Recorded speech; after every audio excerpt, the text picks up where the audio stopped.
This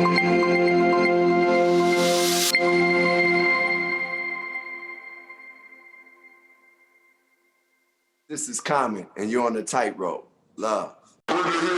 We are witnessing America as a failed social experiment. How do we tell this story in a way that builds the kind of emotional momentum that colorblind ideology builds? So many young brothers and sisters of the younger generation find themselves so far removed from the best of their past. What are we going to make out of the nothing we've been given? How do you envision possibility? Well, hello, everyone. I'm Tricia Rose. Welcome to The Tightrope. We're thrilled to have you with us. This is where we engage in love and justice infused dialogue while we hang out on this very treacherous thing called the tightrope. Sometimes love and justice isn't easy, but we do our best and try to stay on balance as much as possible. But always helping us think carefully, always helping us keep love and justice in the front is Dr. Cornel West, my amazing co-host, dear friend, and spiritual guide for many, many people. Dr. West, how are you doing today? I'm telling you, I'm feeling on fire and fortified just being in conversation with you and knowing that look like we're going to make it through this grim year and come out stronger than ever. Wow, goodness. See, that's why we need you, because I'm thinking I'm just going to hang on and just inch to 2020 is ending, and you got us looking fortified. So how do you do that, Cornel? What's on your mind, and what are you inspired by right now? And what insight can you offer us to have the spirit that you're describing? Well, it's just like Sister Tricia, that we got so many thick love injections in terms of mama, daddy, grandmama, granddaddy. The long tradition has gone into shaping and molding who and what we are. So when you got a fire that the world can't dampen, you got a vision that the world can't distort, then you're fortified no matter what the situation or the context is. That's true. That's true. And part of what really matters, and I've learned this from really spending so much fantastic time with you this year, the silver lining of 2020 is what this time with you is all about. But what I've been really noticing is that the more the world wants us to pay attention to the wrong things, the more important it is for us to remember where the nourishment comes from, where the fortification comes from, which is what you're really emphasizing here. Go ahead, tell us a little bit more about that. Absolutely. It just means we got to keep our points of reference in the right place, though. We fighting against white supremacy, but we fighting because we love Black people. We love people who are getting crushed. And when predatory capitalism coming at us, we're not just reacting, it's we love working people. Right. Patriarchy coming at us, we ain't parasites on patriarchy. We love the sisters, no matter what color. Same is true with homophobia, same is true with transphobia. So as long as you keep your points of reference in place, then you're not just reactive. And that's precisely why the artists, and especially the musicians, and brother, we're going to be talking about very soon, become so crucial, because they are the vanguard of the species. They provide the visions, the inspiration, the insight, and the sources of courage and fortitude. That's the only way you can sustain yourself and be a long distance runner from womb to tomb. We're not talking about a lifestyle in terms of fitting into a status quo. We're talking about a way of being in the world. That's what the great artists have always done, of all colors, but especially Black folk, given all the hatred, given all the trauma and the terror coming at us, that we depend on them for their vision, their example, their courage, their longevity, their quality, and most importantly, their integrity. We're not talking about purity. We're not talking about perfection, but consistency, constancy. That's what we love about the brother we're going to be talking about. Yes, in fact, this brother is a marathon brother, constant and consistent, and still young. Still young. Keep going. Go ahead. Introduce him, Cornel, man. You on a roll. I don't want to interrupt bro. Keep going. It's hard to find somebody like this, brother. I know he come out of Chicago. Everybody born in Chicago got a jump start in life with Curtis Mayfield and Eugene Record and the Mighty Dells and Kanye and the others.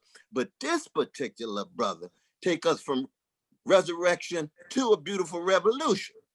Can you borrow $1 on the one hand and still bearing witness over almost 30 years later with a smile on his face, still looking young, the hardest working artist in show business, be it the music, be it TV, be it the films, be it political activism, be it the fun, and most importantly, he still got his style.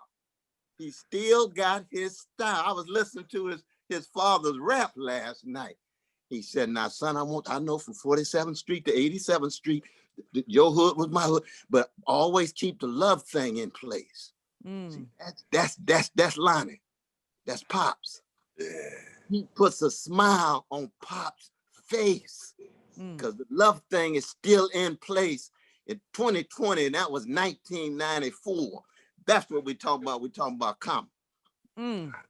Common, we are, I mean, how could we not be thrilled to see you after that introduction, bruh? We are so happy to have you here. Thank you for joining us on the Tightrope. Well, that, first of all, I give thanks to God, thanks to the ancestors, that introduction, Dr. West, that love right there, man. I mean, that'll carry me through the rest of the year to 2021 and beyond, man. I mean, thank you for honoring my father and giving him respect. Tricia, thank you all for just letting me be a part of this conversation. And man, I'm here smiling because I believe in love, and I believe in the love that my father talked about and the love that you all share. And like you said, when we talk about the tightrope, it's like love. It's not always just hugs and kisses. Sometimes that's just like, it's a fist, and it's a power fist up, and sometimes it's the arm blocking someone from coming in your space, and sometimes it's feeding the children, breakfast in the mornings like the Black Panthers, and sometimes it's telling each other what we don't want to hear. But that's love, and that's the love that I want to be a part of, and I love just being on this show. So thank you, guys. Yeah, well, it's a beautiful thing. So tell us about Let Love Have the Last Word. I mean, to me, this is such a powerful title. What was the genesis of it? And, especially this year, right? I mean, this is a year filled with so much hate in so many ways, and so much pain and suffering for so many. How did you come to this idea, and what do you mean, just to let our audience get a sense of what you have in mind? Well, I was slated to write a book. I written a book in 2011, and I was figuring out what I really wanted to say, and I had this conversation with my daughter. She had brought up to me. Well, first of all, she called me late one night, and I was supposed to get up very early to do this, start my first day of filming this movie. So when she called me, she was talking. I could hear she'd been drinking. She was in college, and she'd been drinking. And I was like, listen a little bit. And then I was like, okay, I'm gonna call you tomorrow because I got to get up early. And she called me back like 3 minutes later and was like really confronting me. She was like, yo, you didn't do this for me. You didn't do that. And I'm like, wait, what? So I said, let's talk about this. So when we got in person, face to face, she told me a lot of things that she felt that I had failed her in and that I didn't do for her. And I was hurt. And initially I really wanted to just like defend myself and just say, hey, what about these things? But as the conversation began to go on and I realized this was her perspective, I felt like the only way that I could truly love her is to listen to her at this moment, just to humble myself and listen and not try to fix it, but listen. So I listened to her, we discussed it. And though I didn't agree with everything, we just continued the discussion. And then we eventually, our relationship started building even greater from there. And what I learned and how this relates to the book is I started understanding that as much as I was doing my best to be the best person I could be, I needed to learn how to exercise and practice love in higher ways. And sometimes that meant just sitting down, being silent and listening. Sometimes that meant like the person I really want to punch, I gotta take a chance to just stop and try to understand them. Sometimes that meant being easier on myself or even more, or even more challenging to myself. But I had to understand that love was like a really continuous process. It wasn't like, oh, I just say I love you and then that's it. No, it has to be action to it. And it has to be action that's present. because that presence is what allows me to really show that I love you, because at times you may be different. You may not want to receive the love in that way at that time, you know? So I really just started to look at that and say, man, how can I put these thoughts in a book and my experiences that I've been through, but also not make it a biography or autobiography, because I did something of that nature already in the first book. So how could I just tell these stories that deal with love and the way love has shaped me and how I look at it? And I came across the Dr. King quote that at one point says something about love and love and something about it being the last word.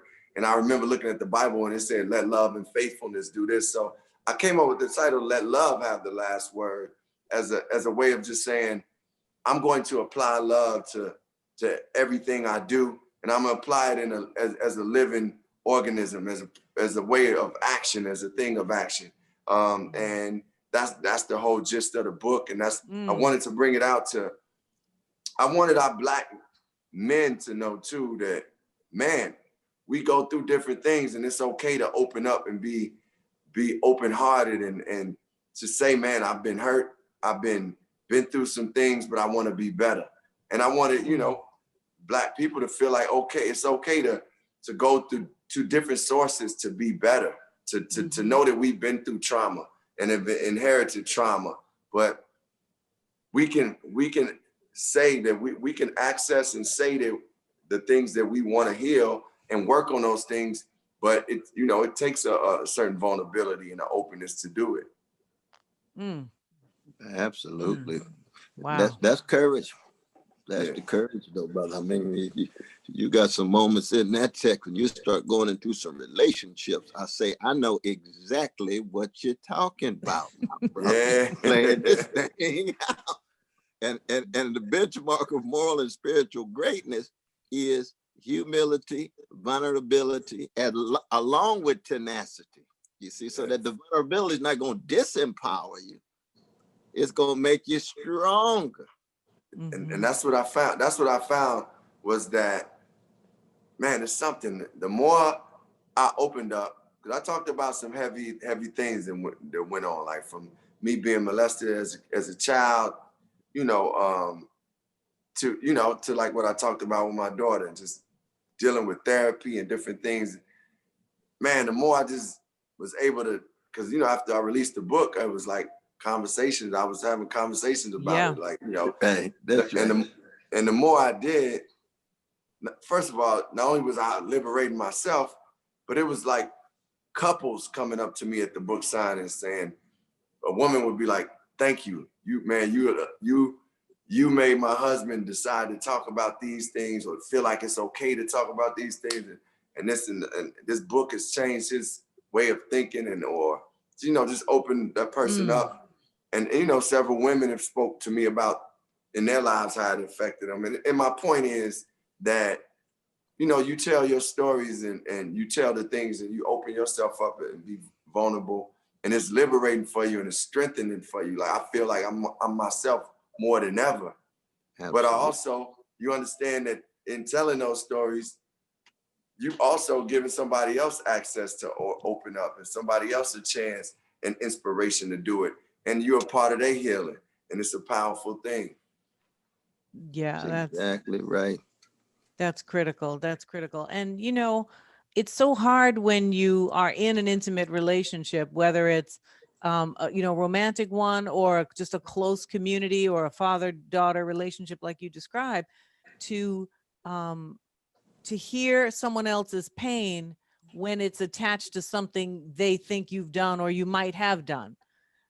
It's that's the moment that is so transformational in your book, because when you think about the world as we know it right now, the conflict is about not being able to hear the other person's pain, right? It's exactly that incapacity that is keeping so much hostility between men and women, between Black and white. And we can go around the room about all the various connections that are being frayed because of that incapacity.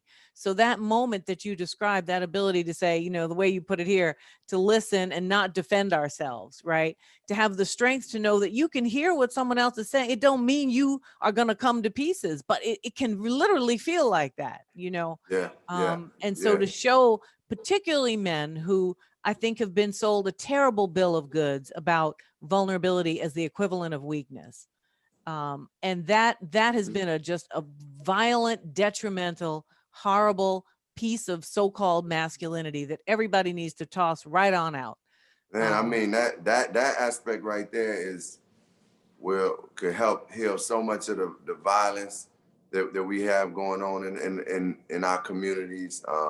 It can help heal some of the relationships that we have with not only our partners, but, you know, shoot, our parents, and beyond. And I think it's that having that strength to be able to be humble enough to say, hey, because this is strength and humility. Because, you know, man and people by nature, you want to defend yourself. You like, you know, and you want, you know, a lot of times, especially if you feel like you think you're right, you know, you think like some of the things that my daughter was saying at the time, I was like, man, like it just didn't, I was surprised she even thought that way. But man, how could I tell her how to feel is what I was saying. And really, how could I negate if those are her feelings and that's the way she's seeing things and that's what she felt growing up in her experiences and this is what she thinks right now. Me defending myself and me being right is not worth me not listening to her, you know, and not hearing her out and understanding. And actually a lot more healing took place in me listening and finding an understanding. And I work on it more and more, like, because, you know, in conversations, we quick to like start talking sooner. So I try to listen and allow people to finish their sentences. I don't, you know, sometimes in the Zoom era and all that, it ain't as easy. I'll be cutting people off, but it's like, you know, overall, it's like I'm working on that because I think it's very important to do what you said, Tricia, to hear what other people have to say, and you don't have to agree with it. You don't have to come to an agreement, but hearing them means something. A lot of the cries that you hear from young Black men and what's going on is like, those are cries of like, hear us, see us, man, feel us.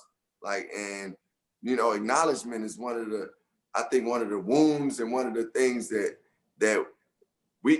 people empower and people who have certain authority, which we all have authority. We all given authority on this planet. Let me be clear that I'm a person that believe in the Bible. So we given dominion and authority, but people who like know that they have authority and know that people need that acknowledgement, could give it and can heal a lot of things. And I think that's where a lot of that let love have the last word has come from. And a lot of my growth is coming about through that. Yeah. No, I think one of the distinctive features of your corpus, and you opening for NWA and Big Daddy Kane, and then all the way through Kanye, and now with Kendrick and the others, with Rhapsody and all the young folk too, is that there is this acknowledgement that if we're gonna have a beautiful revolution, it's got to go all the way down. Yeah. I mean, the sister from Detroit has a line where she talks about the smile itself is part of the revolution. Yeah. You remember that moment? Yes. Woo! She hits that thing. She hits the nail on the head. No, the smile itself is part of it. And see, Sister Tricia's got this dialectic between joy and justice. Yeah. See, if you're not, joy is one of the fruits of the revolutionary love. If you talk about love and you ain't getting no joy, you just getting a little pleasure, you got to check yourself, right? It's that's a T Sweat moment. Something just ain't right. Something just ain't right. This whole, like, a beautiful revolution, and knowing that I'm so glad you brought up that point, because like one of the things that inspired a beautiful revolution was I saw this quote that Assata Shakur had when she was talking about revolution is like treating your partner well. Revolution is like looking in the mirror, loving yourself. Revolution is beautiful. I mean, what she said, revolution has beauty, or revolution is love. And even I sat on the stage with Dr. Angela Davis before, and she was like, man, it was love in that revolution. That's love what we were doing. And I was like, it just made me recognize that the revolution is love. Like, it is love. And like, it's that love that we were talking about. And it does have a beauty to it, and it has a joy to it.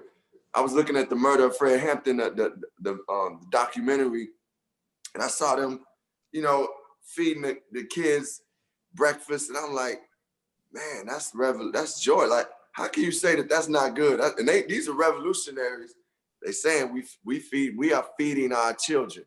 That's a beautiful thing, man. And like people think of it like it got to be just a revolt with guns and these things, and that ain't what the embodiment and what the core of what a beautiful revolution is about. Exactly right. And you say that on another track, the name of which I don't remember right now, but you basically say, you know, you love when we play basketball, and you love when we, you know, write a rhyme, but you don't love us, right, when you handcuff our hands. You don't love us, you know, when we're not basically performing certain gifts. And that's really important, because that's not the joy. That's not the full love. That's not the breakfast. That's not the serving breakfast kind of love. Nah, right? that ain't that. That ain't that. People mistake that. They think that fame and, oh, I appreciate Black art, and I appreciate, you know, Black rappers. I appreciate dance, and I appreciate artistry. But no, you have to appreciate the whole soul, all the suffering, all the pain, all the mistakes, all the rage. If you don't love that, then you're not talking about the right kind of love. You're talking about your own self. Talking about love that's good for you, not love that's good for other people. Exactly. And love is not like that. Love is naturally a giver. God created us so that we could love. Like, he wanted to have something strong to love, something that was like him to love. And that's what we created in the image of the creator to love, right? So that, like, just loving everything that's already like gonna benefit you is that's not the ways of the creator. The creator loves all, right? And we operate at our best when we operate in the ways of the creator. And loving all, that's something that's not only necessary, but it's something that, like, it definitely, like, when I talked about it on the song Falling is what you bringing up. Oh, thank you. I say, sorry. Once upon a time, there was a Black man. They loved him when he shot ball. They loved him when he ran. They loved him when he rapped. They loved him when he danced. But really didn't love when he was out with his fam. Couldn't love him in the hood or selling CDs, and couldn't love her when she was in the house sleep. I'm wondering if it's love, if it's really love at all. Because in this type of love, we fall. So that song Falling, I'm talking about that. Like, when you say about, loving all, loving everybody, it's like, no, you don't just love LeBron James. You gotta love Eric Garner too. Like, you gotta love Trayvon Martin too. Like, we one in the same. You gotta love Sandra Bland and Breonna Taylor and Rakia Boyd. You gotta love, we all one in the same. And it's like, you gotta love these people that are incarcerated too, even when it's hard. I just had situations where, I go into prisons and do work with people who are incarcerated, women and men. And I just had a situation where a close friend of mine lost his nephew to some 17-year-old kids. So it's a fight for me to say, oh man, they gotta be loved, but they do at some point. They will. But and that doesn't mean we don't go through the journey of what the emotions are. And some of that love is gonna be correction. Is gonna have to happen. And that's necessary. But my point is, it's not just about loving those that's popular or those that can do for you. Right. But it's those that... It doesn't always feel good. Absolutely. No, but Black love itself is a form of criminality in a white supremacist society. Yeah. So that, when John Brown loved Black people as a vanilla brother, to die for Black people. From Douglas say, I live for the slave, he died for the slave. That's Frederick Douglass. When John Brown died for Black people, he was saying that the only way you can really, truly, deeply, intensely love a people who's so hated is to be willing to pay an ultimate price. Now, everybody ain't got to do that, but that's a sign of it. You see. Yeah. And so the question becomes, well, if we taking that love seriously, we right back with Jesus into running out the money changers again, you can't help but have a revolutionary and subversive consequence. Now, it's not just a spectacle, so it's not going to be a matter of just acting and posing and posturing. It's going to be a matter of following through. So, I mean, the love that you receive from Dr. Hines and Brother Lynn, that's subversive. You see, it has a cumulative subversive effect. You see, they didn't go out and protest every Friday or Thursday, show people they concerned about Black people. No, they love it. They stayed. They bore witness in that way, and generates these kinds of effects and consequences. And yet, you know, the white supremacy still remains very, very thick and strong. And therefore, that's why we got to pass the tradition on. And that's exactly what you've been able to do in your work, be it music, be it film, be it your activism and so forth. And that's a beautiful thing, man. It really is. Thanks. And, you know, I want to acknowledge something that you brought up that also, like, even to add on, like, the way our communities can truly love. Like, it wasn't even only, it was my mother and my father. I didn't even grow up with my father, but he still, you know, I felt his love. I felt his energy and his wisdom and his truth. And I felt it. And then I got to get closer with him as time went on. But my stepfather was there, you know, also just providing for me. My next door neighbors was like, the neighborhood, you know, neighborhood, my aunt, you know, like my aunts and my uncles took me to the drive-in and would take me to basketball, like was assistant coach for my team. That's that's extending towards people that's just like, not just looking out for those that is your immediate family or something. That's expressing love to your community, or, you know, a stepfather taking on a young man and saying, man, I'm going to help shape you too, and give what I know, you know, everything good or bad, I'm gonna give you what I know, and then help shape you in the way that I know best. You know, I felt that I was receiving that from love. Absolutely. And there's so little emphasis in our culture for understanding the depth of this kinship in Black communities and the power of it and how much duress it operates under. And yet so many connections are made and retained and developed, and so much care is given. It's not just some revolutionaries with the breakfast. It's who's there every day, all the time, right? It's not for the cameras. It's who's there every day, all the time, no matter what. Who's taking, you know, 3 cousins and an uncle and a nephew in the middle of the night to another town to get some early wake up AAU game, and who's late to work because all of that. I mean, it's all in that texture. That's what we see when we see people who've been loved. It's not that they've been showered with uncritical affirmation, but they've been invested in.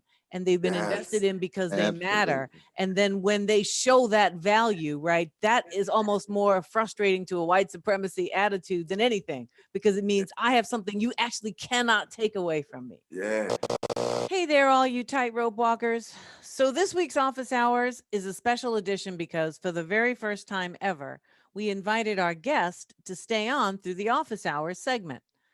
Common in this episode plays the role of the questioner or the student, and he throws a couple of good questions to Cornel and myself. We had a really, really good time talking with him in Office Hours. So we think you'll enjoy it too, and we hope this is a creative way to bring 2020 to a blessed close. Now, come 2021, we have exciting news because Office Hours is going to be moving to Patreon. And so members of our Patreon community will have access to all of our Office Hours episodes and also all kinds of other exclusive materials and behind the scenes stuff that we have going on at the Tightrope that doesn't always make the episodes. So join our Patreon community if you haven't already. Go to patreon.com/the tightrope pod, patreon.com/the tightrope pod, and join up and hang out in Office Hours with us over there. We're really looking forward to seeing you there. But until then, we got to finish 2020, the year that will never end. But this is an exciting moment to jump onto the rope with us and hang out with Common in our Office Hours. Have a great holiday season, and we'll see you in the new year. I got to ask Dr. West this. That's exactly Like, right. what do you think is the thing where, like, when we uplift our people, when we uplift the Black community, why is the white man and white people so offended by that? Like, I'm speaking in general. I know every white person is not offended when Black people are being uplifted, but like, when we show Black love and when we show that, like, that pride in who we are, what do you think offends the white supremacist so much, or the white person so much? You know what? That's a profound question. I know Tricia got her deep insight on this too, but I think it has to do with the fact, though, brother, that the very notion of a self-loving, free Black woman or man constitutes a kind of threat to any white supremacist order, because it means that they refuse to fit in. They refuse to be well adjusted to their injustice. And once somebody is that free, because you can't have radical love without freedom. You can't have radical freedom without love. So the love and the freedom go hand in hand. So when we talk about love warrior, we talking about freedom fighter. Right. You see what I mean? Because that's what you're doing. You're shattering any forms of psychic and spiritual bondage. And by being a self-loving, self-respecting Black person, you are refusing the white normative gaze. You are refusing the white standards that's supposed to define you. You are calling into question any white-centered definitions of reality. And because they've been so used to defining the reality, and we got to fit in, and we say, no, Charlie Parker's playing on this side of town the way he wants to play. And if you want to come, you come over on his terms. Yeah. And if Miles Davis is there, he might turn his back on you anyway, but he's still gonna blow. So there's a certain freedom there that's connected to a love that for the white mainstream appears like it's indifferent. That's why they thought Malcolm was some embodiment of hate. Now you see, you gotta be pretty twisted to think that Malcolm is loving Black people so intensely, and if you can't see the love, then you think everything's about you. Yeah. You see what I mean? Right. Yeah, right on. Trish, what you think? I mean, that Cornel always renders me speechless. But the thing I would say in addition is that the key to white supremacy, we think about the hateful component, but the what I call the everyday liberal form of white supremacy requires that Black people, or asks, it doesn't require because we trying to stop it, but it asks us to be comfortable with our subordination, to be comfortable with our mistreatment, to accept it. And so the reason some whites think that we're somehow being hateful when we're loving Black people is that their own conception of their value hinges on us accepting this lower sense of self. So their sense of self is attached to the kind of sense of self they want Black people to have, because you can't have an elevated self unless you pushing somebody down. So yes, they so it's not only our side of town and what we're doing, it's also their expectation of what we should do with that space. So, when we were talking earlier about, light and energy and all the love being poured into you, I was thinking, that's what's kind of behind the obsession with reckless eyeballing. Think about that for a minute with Emmett Till and the like, right? It's that just the gaze, to actually look someone in the eye from a place of confidence and just simply gaze directly at someone is a threat that expresses the challenge to white supremacy in terms of what expectations Black people are supposed to have for themselves. So that's why there's a lot of anxiety, because we need to say Blue Lives Matter, because we want to deny what it really means to be Black in the face of a police state. And so they're asking us to accept that this situation is reasonable. As soon as we don't, we look like we're somehow causing trouble. Yeah. Absolutely. Tricia just laid it out. She laid it out. I know. But how would you answer your profound question, my brother? I think it's definitely a thing of fear that the power that the people who have been in power and people who are thinking, I ain't even just gonna say only white supremacists, because it's not that, because sometimes it's That's just true. everyday, it's everyday Absolutely. white folks that just don't want to see like black people, like if when we saying we celebrate black lives matter, how does that offend anybody? That's not saying like your life don't matter either, but we just saying like black life, or if we say black power, that shouldn't take away from your power. Black people should have power. You know, brown Right. people That's should Yeah, have but power. their power depends on you not having no power. That's the point. Right. But I think obviously it's coming from, yeah, exactly. That's the little secret. That's the little secret they don't want to talk about. Yeah, simple. That just spell it out right there. And that comes from, that is fear. That is fear that if with black people in power, then I'm gonna lose my position. That's what they're thinking. And it's like, I think, you know, or seeing black people get rights and get jobs is, then I ain't gonna have jobs. I think some of that is just fear. Some of it is accumulative hatred passed down, where it's like in kind of ingrained in the way of thinking and the DNA of some people who think like, man, these people are subordinate to me. These people are not really truly on my level. Like somewhere in their minds, they feel that. Not everyone, but some of them do. And some of it comes from lack of experience with black culture and black people, and not being around it to just humanize. Okay, this black, this is a human being just like me. Yeah. And the thing that, you know, my second question to y'all is it our duty to lead them to that place? Is it? That's. Woo.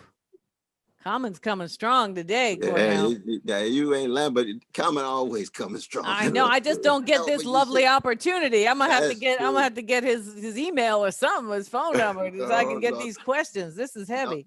But it is our duty to, sounded like Asada. That's what we said when we went to jail in Ferguson. It is our duty. It is our duty to love, bear witness, tell the truth, pursue justice, embrace joy, and never allow anybody to steal the fire inside of our souls. Now, if Vanilla brothers and sisters want to come, it's a beautiful thing. We ain't never excluded nobody. Yeah. You know what I mean? We never excluded nobody. Sly Stone had white folk in his band. You know what I mean? Average white band could come on and imitate James and go and do their thing. They sounded good. We embrace it. Eminem, come on, Eminem from Detroit. Dr. Dre got you. You got your own genius. Common got his genius. You vanilla, he chocolate. We part of a chocolate art form. Come on in, Eminem. You see what I mean? Yes. So as long as we true to ourselves and they want to come, hey, Charlie Parker's waiting for them in the club. Yeah, exactly. He ain't gonna do it on their terms. He ain't gonna do it on their terms. Yeah. But what Common's asking though, Cornel, on addition to that absolute truth that you just spit, is that, you know, in what way are we supposed to educate whites about race so that we can get to a racially just place? In other words, imagine the people who are not coming to hear Charlie Parker, right? Right. What do we do, and what is our responsibility? And more importantly, can we ever really work to make that change? I mean, I'll take a stab at that first, but I want to pass the mic back to you, both of you, about that. But I mean, to me, you know, first you have to begin where Cornel began, which is, here's the space that this group of people has created, and we welcome in all people who are willing to respect us, be on our terms, and be fair and honest and open and true. Okay, that I'm with. At the same time, I would argue that Black freedom in the West will require a large number of non-Black people for it to be achieved and maintained. It cannot be simply won off the backs of Black struggle. It's just not. We're gonna need more. That's true. We're gonna need more soldiers. But when we bear witness, though, it's always one that allows our identity to be rooted in a moral and spiritual integrity that produces a universal solidarity. Exactly. We stand with poor white folk. We stand with dollars in India. Exactly. We stand with Ethiopians. We stand with Nigerians. We stand with Guatemalans. Right. It cuts across the board. Jews, Catholics, all folk who are concerned about truth and justice, Right. let them come. Yes. Right, Yes. right. But we also have to go get some of them. This is what I'm saying. I heard in Common's point. Oh, I'm saying we got to go get some of them and knock on the door, and just like we canvass for votes, and be like, you are under a misunderstanding. Because you think about all the public conversations we have about race, who are they for? Right? They're for Black Yeah. folk, but they're also for people who need to be uneducated about the racism they think is normal. They need to be re-educated. They need to be transformed and encouraged. Now, it's not our job. That's where I agree with Cornel. We have this other job that he articulated. But I would argue that it's a legitimate and reasonable thing to do, because I think people can be transformed and they need to be canvassed, right? Door to door sometimes, as a metaphor.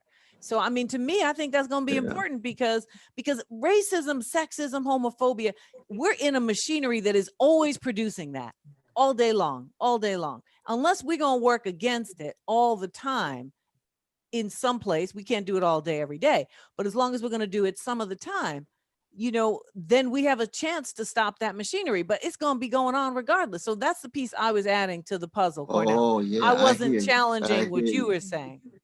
Yeah. Yeah. What do you think, though? Are you not a door-to-door kind of brother?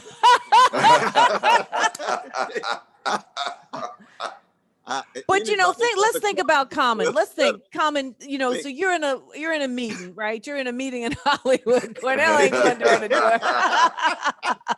I'm still laughing. I'm sorry. But so say you get a script.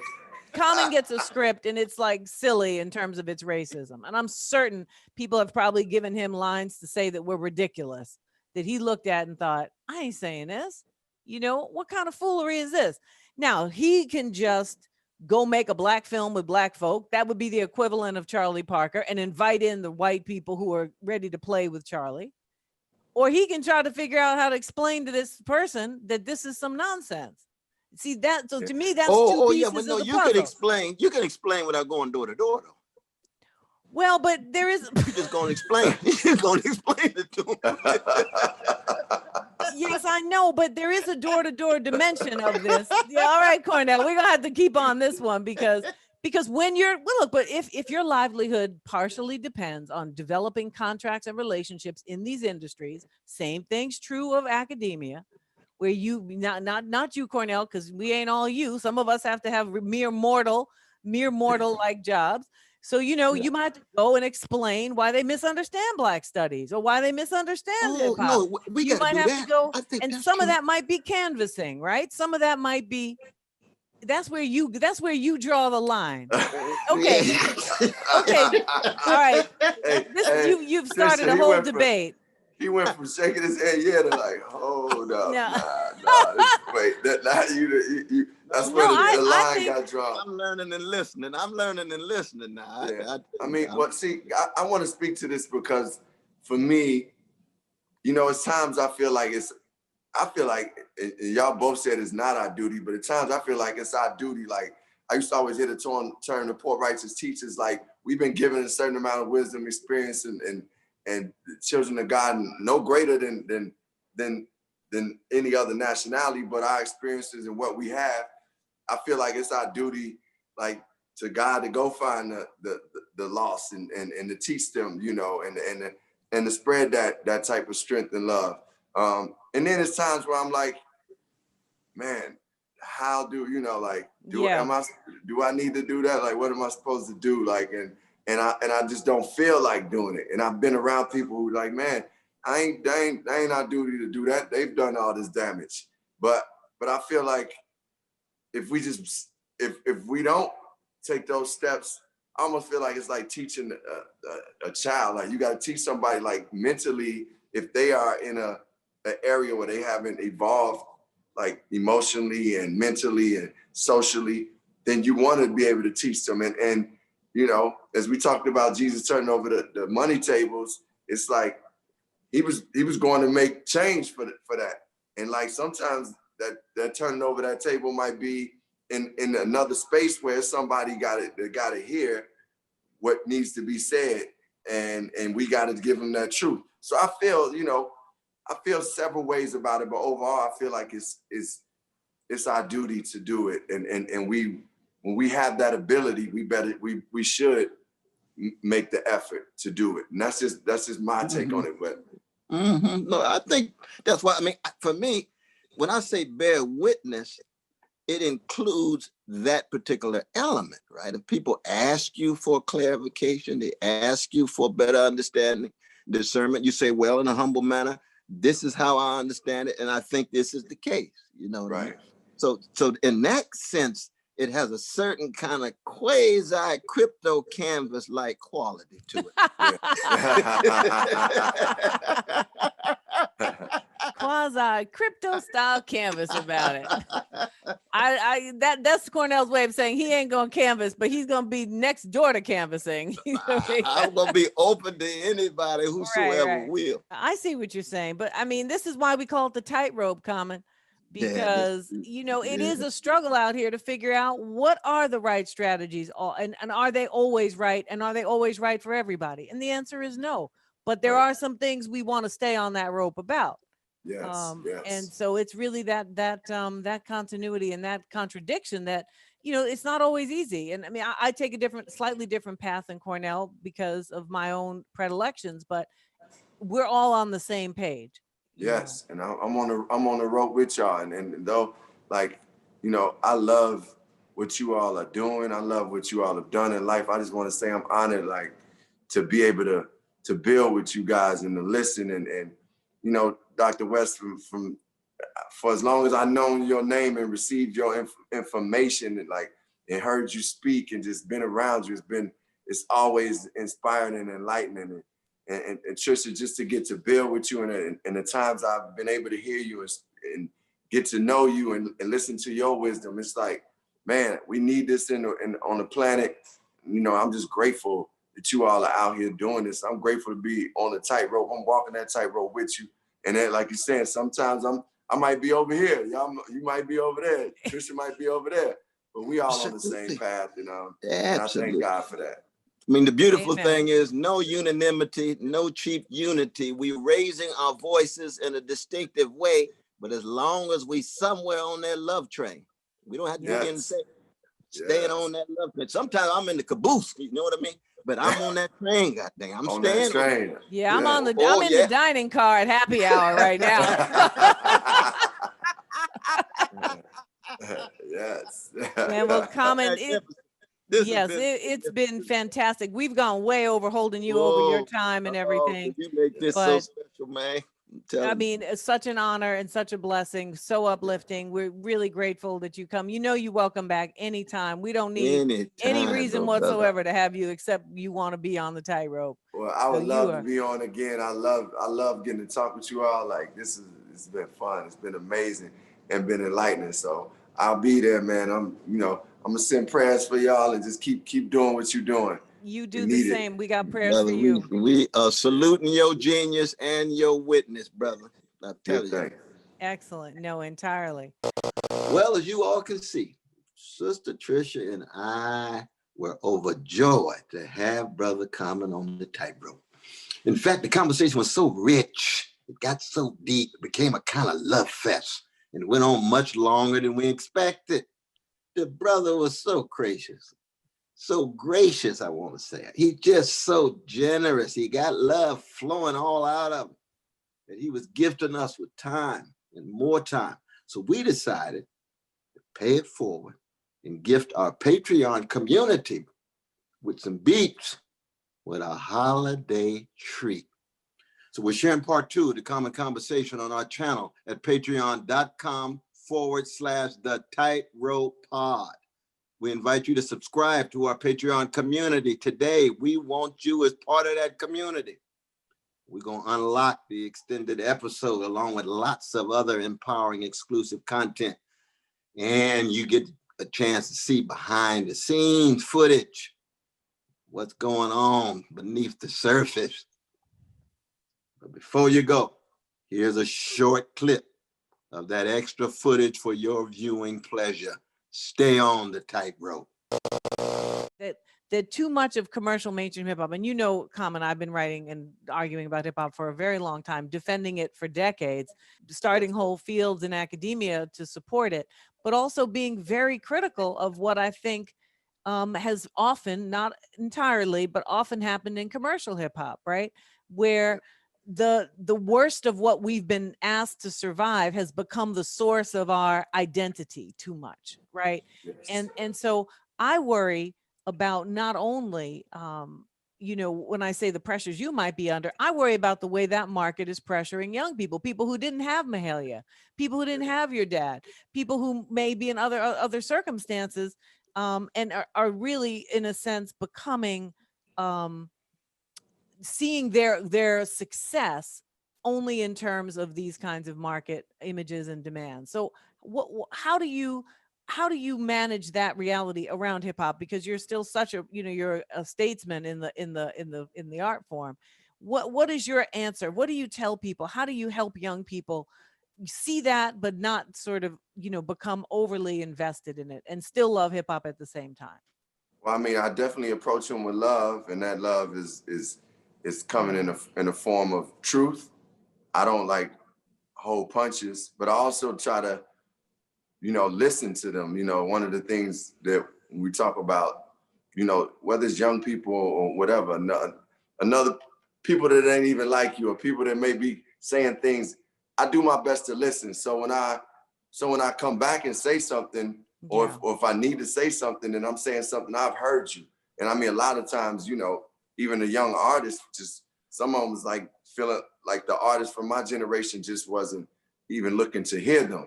So I first had to come to a place of where I can be understanding. That don't mean that I'm not going to tell them my truth about what I feel about the art and what they're doing, but I also want to provide solutions. As you said earlier, Tricia, we don't just talk about situations, we look and give solutions too. So, you know, some of my solutions for them, for the younger artists to deal with that pressure, or that maybe just be like part of a factory line of sounding like everybody else's, start creatively. Is this something that you love to do? Do you love hip hop culture? Do you love music? Mm-hmm. Because if you're just doing it for the money, it's gonna fade off at some point, and that's why your art is not what it is. Or if you're just doing it just to get out of the ghetto, I understand it. I want you out of the ghetto. That's part of my mission. But it may not be through this art, or this may be a simple way for you to get access to other things. But to think that you're gonna have a career and you don't have a love for it, or a real true gift or talent, or are not willing to work or study, that is not gonna usually be long withstanding. It's not gonna be.